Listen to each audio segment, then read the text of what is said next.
Now this one may shock you, but the first fragrance I love and almost never wear is Creed Aventus. So I love me some Creed Aventus. This is a classic DNA. You've got that smoky pineapple with a bit of a bite. This is a really great one, super masculine, super classic, very high end. The only problem is this stuff's like $300 and that's on discount. I own so many fragrances that are in this style that it's hard for me to justify spraying this one anymore, especially since I don't want to have to invest another $300 in this bottle. Plus, as you know, these older batches are just so much better, and I really want to keep this one as long as I can. Another fragrance that I absolutely love, but I hardly ever wear, is this one right here, which is Jean Paul Gaultier Le Male Elixir. Now this one I do not choose not to wear because of the fact that I don't like it or I can't find a reason to wear it, because I own these ones, okay? And these smell very close to this at a significant fraction of the Moschino Toy Boy. Now this is a very interesting one from Moschino because this is not one that seems to fit too much with the aesthetic. You've got this little teddy bear with a decapitated head. Now honestly, this is not what I expected when I bought this fragrance.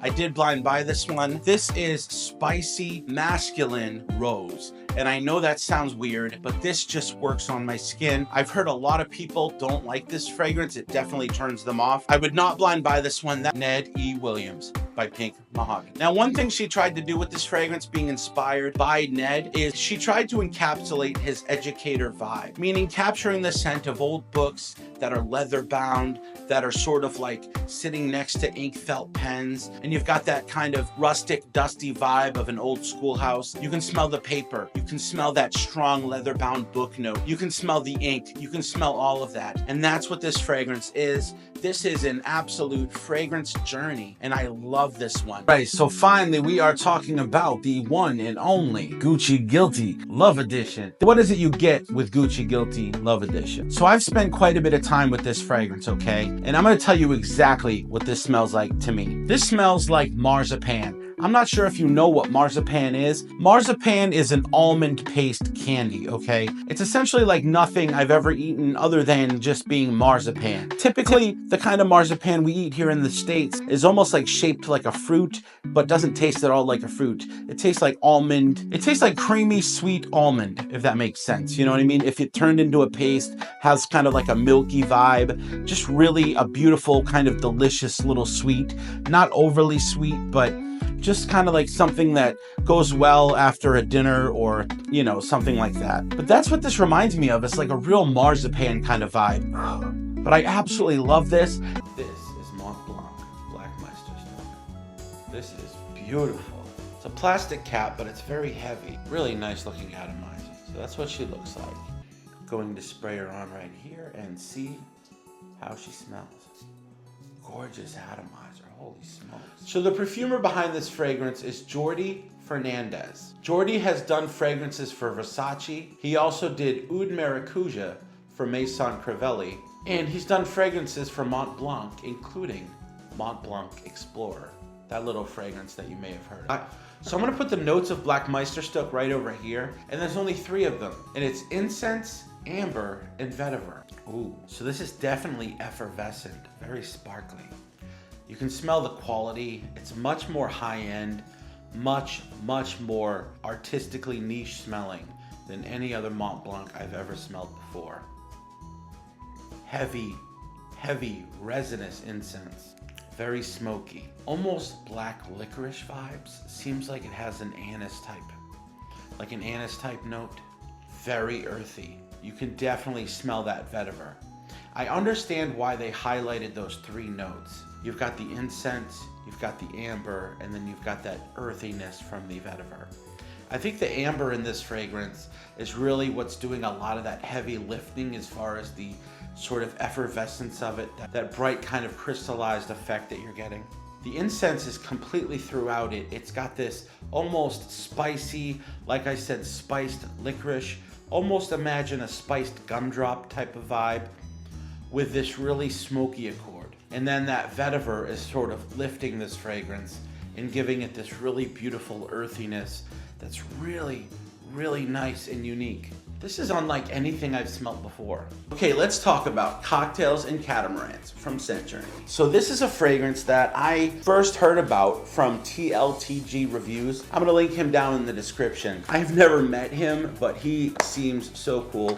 I watch his videos all the time, and he just kind of casually pulled this fragrance out of his collection and started talking about it, and I was absolutely blown away by the description that he gave. And honestly, this screams being out on the lake, on a boat, in the middle of summer. So these are the notes, and this is the presentation from Scent Journey. And now, if you don't know who Scent Journey is, they are a niche fragrance house based out of Florida. And to my knowledge, they make some amazing perfumes. And this is one that I've been very interested in for quite a while. Now, the largest they come in is a 50 ml bottle, but I think that's more than enough for an extrait de parfum. So the scent profile you essentially get with this is boozy pina colada. And you can also smell that fresh water in the air, the moisture kind of kicking around, the solar notes from the sun.